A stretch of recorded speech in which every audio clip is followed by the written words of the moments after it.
Imagine an object so bright that it outshines the entire galaxy in which it resides. Not a star. Not an explosion. But an enormous vortex of superheated gas falling into a black hole larger than most people can even imagine. Such an object exists. Its name is TON 618. TON 618 is a quasar.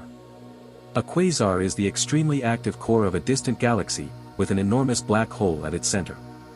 The black hole draws in vast amounts of gas and dust. Before falling into it, this material gathers in a disk, where turbulence and magnetic fields transfer energy and allow it to gradually move closer to the black hole. During this process, the material becomes extremely hot. This glowing disk, together with other regions of the active galactic nucleus, produces so much light and radiation that it can outshine every star in the galaxy surrounding it. The black hole itself emits no light, but the material falling toward it can shine more brightly than almost anything else in the universe. TON 618 appears in the sky near the boundary between the constellations Canes Venatici and Coma Berenices. It is extraordinarily distant.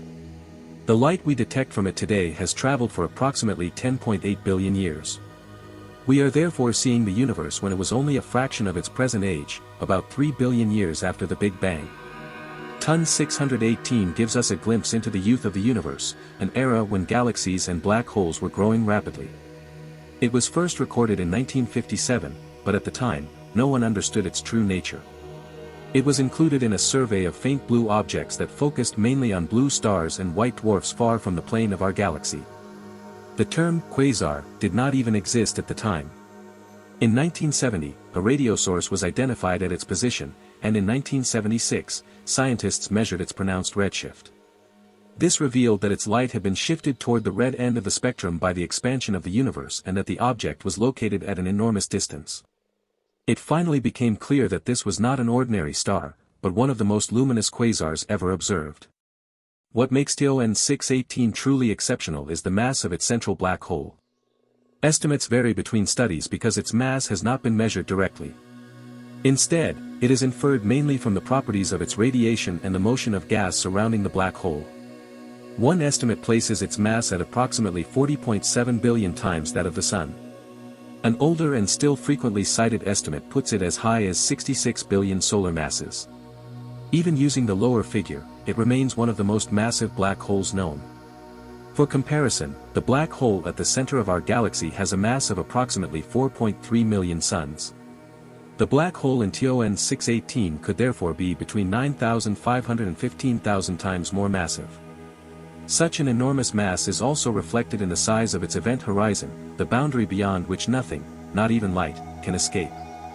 Depending on which mass estimate is used, its event horizon would have a radius of approximately 800 to 1,300 astronomical units. Its diameter would therefore measure approximately 1,600 to 2,600 astronomical units. Light would need between 9 and 15 days to cross this distance. To put that into perspective, all the planets in our solar system, together with the Kuiper belt beyond Neptune, would fit comfortably inside this region.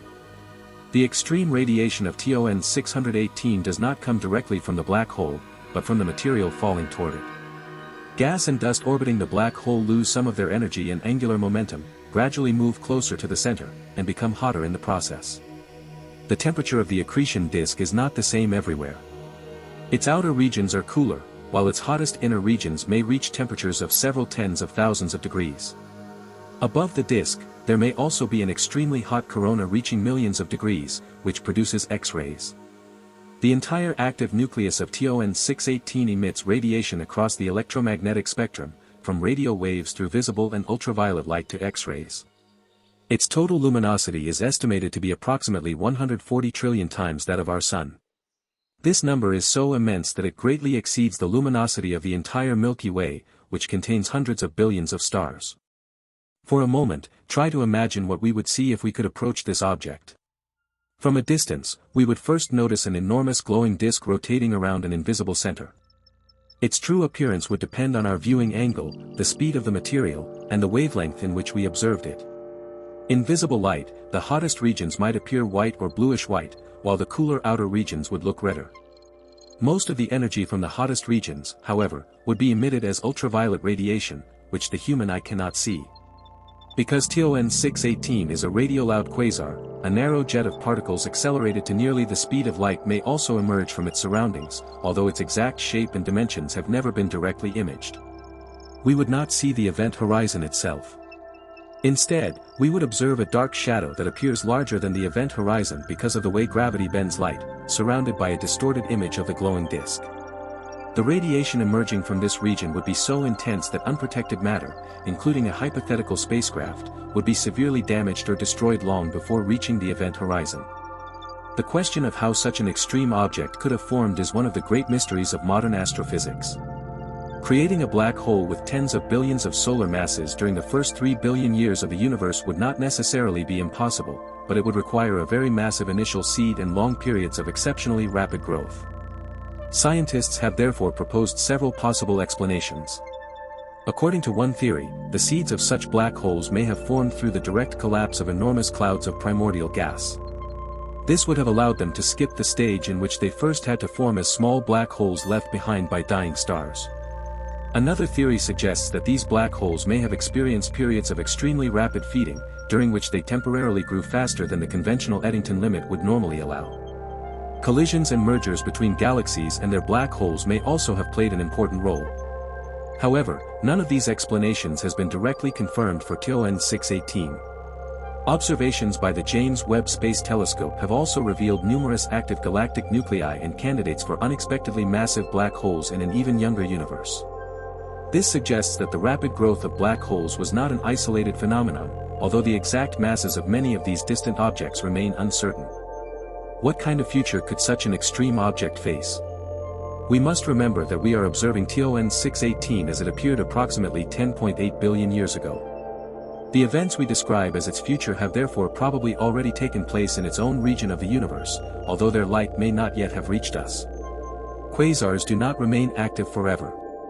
Their radiation depends on a continuous supply of gas reaching the black hole, and this supply gradually diminishes over time. The quasar's intense radiation and jets can also heat up or blow away the surrounding gas, gradually restricting its own source of fuel. Eventually, the activity of the quasar fades and the central black hole enters a quieter state, similar to the one occupied today by the black hole at the center of our own galaxy. The black hole itself does not disappear. It remains at the center of its galaxy, silent and dark, but with a mass that continues to influence the motion of stars and gas, particularly in the galaxy's central region. TON 618 reminds us of the extreme forms the universe can take. An object that was catalogued in 1957 among faint, blue, star-like sources was revealed less than 20 years later to be one of the most massive and luminous objects ever observed by humanity. And despite everything we know about it today, there are still more questions than answers. Thanks for watching, and I'll see you next time.